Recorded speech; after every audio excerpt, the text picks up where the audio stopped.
Hello all welcome back to my channel. ఈరోజు మనం review చేయబోయే web series save the tigers season 3. And ఇంక ఈ సీజన్ 3 యొక్క కోర్ పాయింట్ ఏంటంటే మన లైఫ్లో ప్రాబ్లమ్స్ అన్నీ పోయినా బాగుంటుందని అనుకుంటాం. కానీ ఆ ప్రాబ్లమ్స్తో పాటు మన రిలేషన్షిప్స్, ఎమోషన్స్, మన హ్యాపీనెస్ కూడా పోతే ఏంటి పరిస్థితి? ఒకవేళ మీ లైఫ్లో హస్బెండ్ అండ్ వైఫ్ మధ్య ఆర్గ్యుమెంట్స్ అన్నీ ఒకేసారి డిసపియర్ అయిపోతే అది నిజంగా హ్యాపీనెస్సా? లేక ఆ ఫైట్స్, ఆ ఎమోషన్స్, ఆ చిన్న చిన్న గొడవలు లేకపోతే లైఫ్కి మీనింగే ఉండదా? Save the tiger season 3 exactly ఈ పాయింట్ని ఒక రీఫ్రెషింగ్ మల్టీ యూనివర్స్ కాన్సెప్ట్తో చూపించడానికి ట్రై చేసింది. మరి సీజన్ 1 లాగా నాన్ స్టాప్ కామెడీ ఇచ్చిందా, లేక ఎమోషనల్గా నెక్స్ట్ లెవెల్కి తీసుకెళ్ళిందా అనేది డీటెయిల్ రివ్యూలో చూద్దాం. Season 1 and season 2 realistic husband wife situations మీద నడుస్తాయి. కానీ సీజన్ 3 మేకర్స్ సేఫ్ గేమ్ ఆడకుండా ఒక ఫ్యాంటసీ అండ్ ప్యారలల్ వరల్డ్ కాన్సెప్ట్ని ఇంట్రడ్యూస్ చేసి రిస్క్ తీసుకున్నారు. గుడ్ థింగ్ ఏంటంటే ఈ కాన్సెప్ట్ వల్ల సిరీస్కి ఫ్రెష్నెస్ వచ్చింది.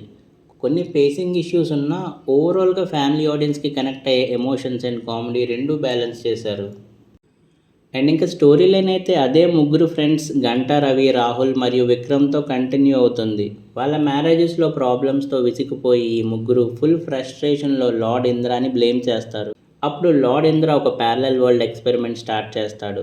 అక్కడ వాళ్ళకి పర్ఫెక్ట్ లైఫ్ ఉంటుంది.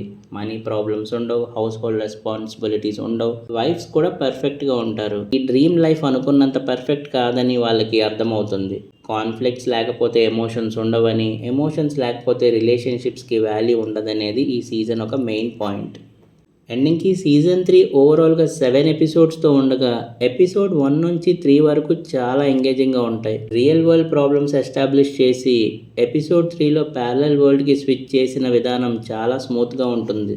ఆర్డినరీ మిడిల్ క్లాస్ లైఫ్స్ నుంచి ఒక రిచ్ లైఫ్లోకి వెళ్ళాలనే కాంట్రాస్ట్ వాళ్ళ మధ్యన మంచి సిచ్యువేషనల్ కామెడీ జనరేట్ అయ్యేలా చేసింది. ముఖ్యంగా ప్రియదర్శిని, అభినవ్ మధ్య వచ్చే సీన్స్ బాగా ఎంటర్టైన్ చేశాయి. ఫస్ట్ 3 ఎపిసోడ్స్లో నాకు ఎక్కడా బోర్ అనిపించలేదు. ఇంకా ఎపిసోడ్స్ 4 అండ్ 5 కొంచెం స్లోగా అనిపిస్తాయి. కొన్ని సీన్స్ రిపిటేటివ్గా ఉండడం వల్ల ల్యాగ్ అనిపిస్తుంది. కానీ లాస్ట్ ఎపిసోడ్స్ మళ్ళీ సిరీస్ని ట్రాక్ మీదకి తీసుకొస్తాయి. పర్టికులర్లీ క్లైమాక్స్ ఎపిసోడ్స్లో 2 వరల్డ్స్ ఓవర్లాప్ అవ్వడం వల్ల వచ్చే ఆ కన్ఫ్యూజన్ చాలా ఎంటర్టైనింగ్గా ఉంటుంది. అండ్ క్లైమాక్స్ కూడా చాలా సాటిస్ఫైయింగ్గా అనిపించింది. అలాగే మెసేజ్ని చెప్పాలని కాకుండా న్యాచురల్గా కన్వే చేశారు. సీజన్ 3లో బిగ్గెస్ట్ స్ట్రెంగ్త్ ఏంటంటే ప్రీవియస్ సీజన్ లాగా వైఫ్స్ని బ్లేమ్ చేయడం మీద మాత్రమే డిపెండ్ అవ్వకుండా రిలేషన్షిప్స్లో ఉండే మ్యూచువల్ రెస్పెక్ట్ని చూపించడం, ఉమెన్స్ చేసే ఇన్విజిబుల్ ఎఫర్ట్స్ని కూడా హైలైట్ చేశారు. ఇంకొక ఇంట్రెస్టింగ్ పాయింట్ ఏంటంటే హెవీ విఎఫ్ఎక్స్ లేకుండా రైటింగ్ అండ్ సిచ్యువేషన్స్తో మల్టీ యూనివర్స్ కాన్సెప్ట్ని బిలీవబుల్గా ప్రజెంట్ చేయడం. అండ్ ఇంకా పర్ఫార్మెన్సెస్ వైజ్ ప్రియదర్శి సీజన్కి సౌల్ అని చెప్పాలి. కామెడీ సీన్స్ అయినా, ఎమోషనల్ సీన్స్ అయినా ఎఫర్ట్లెస్గా పర్ఫామ్ చేశాడు. Normal Ganta Ravi and alternative version మధ్య డిఫరెన్స్ని చాలా బాగా క్యారీ చేశాడు. అండ్ ఇంకా అభినవ్ అయితే సీజన్ మొత్తం ఎంటర్టైన్మెంట్ని మెయింటైన్ చేసిన యాక్టర్. ఆయన బాడీ లాంగ్వేజ్ అండ్ టైమింగ్ వల్ల ఈవెన్ స్లో ఎపిసోడ్స్ కూడా వాచబుల్గా ఉంటాయి. అలాగే చైతన్య కృష్ణకి ప్రీవియస్ సీజన్ కన్నా ఎక్కువ ఎమోషనల్ డెప్త్ ఉన్న రోల్ దొరికింది. పర్ఫార్మెన్స్ డీసెంట్గా ఉంటుంది. అండ్ ఇంకా వెన్నెల కిషోర్ గారు మోడ్రన్ లార్డ్ ఇంద్రాగా హిలేరియస్ పర్ఫార్మెన్స్ ఇచ్చారు. స్క్రీన్ మీద అయితే కనిపించిన ప్రతిసారి మనం నవ్వుకుంటాం. అండ్ ఇంకా డైరెక్టర్ శ్రీరామ్ గారి గురించి చెప్పాలి. ఫ్యాంటసీ, కామెడీ అండ్ ఎమోషన్స్ని బ్యాలెన్స్ చేయడం ఈజీ కాదు. కానీ ఓవరాల్గా డైరెక్టర్ కాన్సెప్ట్ని చాలా బాగా హ్యాండిల్ చేశారు. మెయిన్లీ రైటింగ్ సీజన్కి బిగ్గెస్ట్ ప్లస్ పాయింట్లో ఇది కూడా ఒకటి. సింపుల్ మెసేజ్ని ఎంటర్టైనింగ్ వేలో చాలా బాగా ప్రజెంట్ చేశారు.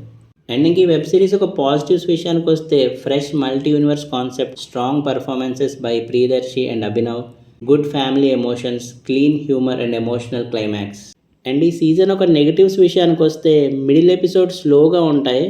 సీజన్ 1 రేంజ్లో కామెడీ ఎక్స్పెక్ట్ చేసే వాళ్ళు కొంచెం డిసప్పాయింట్ అవ్వచ్చు. కొన్ని సబ్ప్లాట్స్ ఇంకా డెప్త్లో ఎక్స్ప్లోర్ చేసి ఉంటే బాగుండేది అనిపించింది. అండ్ ఇంక ఈ సీజన్ ఫ్యామిలీతో చూడొచ్చా అంటే ఎస్, చూడొచ్చు. Bad language and vulgar content ఏమీ లేదు. సో ఫ్యామిలీతో హ్యాపీగా చూడొచ్చు. అండ్ ఇంక ఈ సీజన్ ఫ్యామిలీ ఆడియన్స్కి, అలాగే సీజన్ 1 అండ్ సీజన్ 2 ఆల్రెడీ చూసిన వాళ్ళకి, comedy and feel good dramas ఇష్టపడే వాళ్ళకి నచ్చుతుంది. ఓవరాల్గా సేవ్ ద టైగర్ సీజన్ 1 లాగా నాన్ స్టాప్ కామెడీ ప్రొవైడ్ చేయకపోయినా ఎమోషనల్ మెచ్యూరిటీ అండ్ ఫ్రెష్ కాన్సెప్ట్తో ఫ్రాంచైజీని నెక్స్ట్ లెవెల్కి తీసుకెళ్లడానికి ట్రై చేసింది.